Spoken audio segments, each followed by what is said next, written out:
بھائی کمائیے، حلال کمائیے، روزگار اختیار کیجئے، تجارت کیجئے، لیکن کچھ وقت قرآن کی تلاوت کے لیے، کچھ وقت خالص اللہ کے لیے، کچھ وقت خالص اللہ سے باتیں کرنے کے لیے، کچھ وقت خالص اللہ کی آخرت کی کمائی کے لیے. کچھ وقت ایسا بھی صحابہ بھی تاجر ہوتے تھے، زاری ہوا کرتے تھے، کاشتکار ہوا کرتے تھے.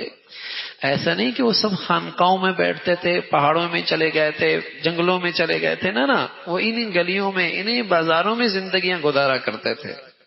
لیکن سبحان اللہ وہ بڑے دور اندیش ہوا کرتے تھے، بڑے دور اندیش ہوا کرتے تھے. یہ سب کچھ بھی کرتے تھے، لیکن ساتھ ساتھ سبحان اللہ قرآن کی تلاوت، نوافل کا اہتمام، تہجد کا اہتمام، آخرت کی فکر، اس کا سامان، یہ بھی ان کی زندگی میں بہت ہوا کرتا. وہ بڑے دور اندیش ہوا کرتے تھے. تجارت کیجئے، زراعت کیجئے، دنیا میں مشغول ہو جائیے، حلال کمائیے، اپنے بچوں کو روزگار دیجئے، سب مبارک، سب مبارک. لیکن اللہ کے لیے کتنا وقت ہے خالص کہ میں اور میرا اللہ؟ خالص بندگی کے لیے کتنا وقت ہے کہ میں اور صرف میرا اللہ؟ تو ایک وقت ہوتا تھا مسلمانوں کے ہاں تلاوت کا یہ حال ہوتا تھا. یہ جو 7 منزلیں نا قرآن میں، ایک منزل لکھی ہوتی ہے، 2 منزلیں، یہ کیا تھا؟ یہ مسلمانوں کی تلاوت کا معمول تھا. ایک منزل روزانہ پڑھتے اور ہفتے میں قرآن ختم ہو جایا کرتا. فارغ لوگ نہیں تھے، زندگی کی ضروریات ان کے ساتھ بھی تھیں. ہم یہ نہیں کہہ رہے کہ ہم بھی ایسا کر لیں، ہمت والوں کی بات ہے، لیکن کچھ تو ہو. چلو میاں ہفتے میں نہ ختم ہو جائے، مہینے میں ختم ہو جائے. روزانہ 1 سپارہ تلاوت کیا بڑی بات ہے. چلو میں ناظرہ خواں ہوں، بہت دیر لگتی ہے، آدھا صبح پڑھ لوں، آدھا رات کو پڑھ لوں. چلو میاں میں ایسا بھی نہیں کر سکتا، مہینے میں نہیں ختم ہوتا، 2 مہینے میں ختم کر لیں بھائی، 2 مہینے میں ختم کر لیں. آدھا سپارہ روزانہ تلاوت کیا مسئلہ ہے؟ کتنی دیر لگے گی؟ آدھا گھنٹہ. کیا 24 گھنٹوں میں سے اللہ کے کلام کے لیے میرے پاس آدھا گھنٹہ نہیں؟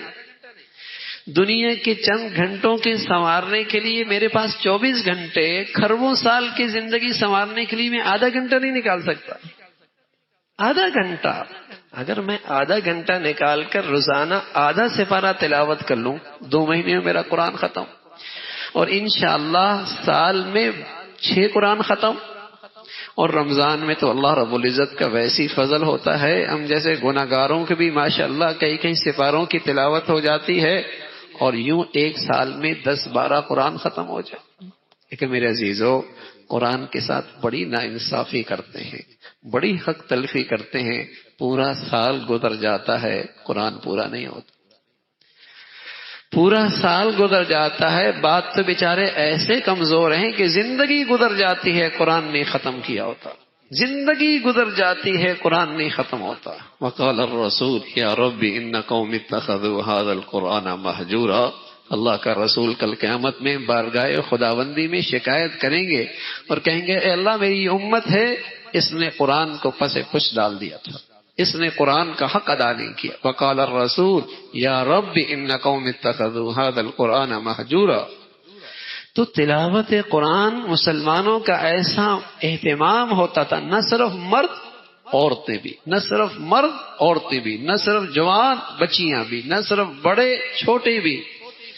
شیخ الحدیث مولانا زکریا رحمۃ اللہ علیہ فرمانے لگے ہمارے کاندلہ میں، یہ پرانا صحابہ کا زمانہ نہیں بتا رہا، قریب کے زمانے کی باتیں بتا رہا ہوں، 1 صدی بھی نہیں گزری. فرمایا کاندلہ میں ہر عورت مشکات، ہمارے ہاں جو علماء بننے لگتے ہوتے ہیں اس وقت مشکات پڑھتے ہیں، حدیث کی کتابیں. فرمایا ہر عورت تقریباً وہاں تک پڑھی ہوتی تھی، اور ایک بہت بڑی تعداد ہوتی حافظات کی، اور ان کے ہاں تلاوت کا یہ حال ہوتا، گھر کے کام کاج بھی کرتی، چکی بھی چلاتی، جھاڑو بھی دیتی، کپڑے بھی دھوتی، گھر کا سارا سامان بھی کرتی، اور تلاوت قرآن 12-13 سپارے روزانہ کر لیا کرتی. کام بھی ہو رہا ہے، تلاوت بھی ہو رہی ہے، کام بھی ہو رہا ہے، تلاوت. بتائیے ان گھروں میں کیا انوار و برکات ہوں. بتائیے ان ماؤں کے گودوں میں کیا انوار و برکات ہوں گے، بتائیے ان ماؤں کی چھاتیوں کے دودھ میں کیا انوار و برکات ہوں گے، بتائیے اس گھروں میں کیا خیر و برکتیں ہوں گی، کیسی اولادیں ہوں گی، کیا برکت ہوگی وہاں۔ دور اندیش لوگ تھے کہ زندگی چند دن اللہ نے دی ہے کھربوں سال کی زندگی سنوارنے کے لیے۔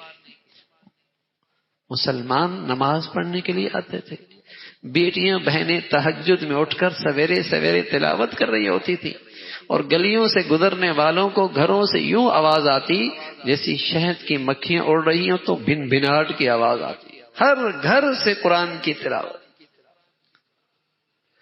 مسلمان اور کافر میں فرق یہ ہوتا تھا کہ کافروں کے گھروں سے گانوں کی آواز آتی تھی، مسلمانوں کے گھروں سے تلاوت کی آواز آتی تھی۔ یہی فرق ہوتا تھا کہ ہندو کا گھر ہے یہ مسلمان کا گھر ہے، یہاں لکھنے والے فجر میں نماز میں جا رہے ہوتے ہیں، یہاں گھروں سے قرآن کی تلاوت ہو رہی ہوتی ہے، یہی فرق ہوتا تھا۔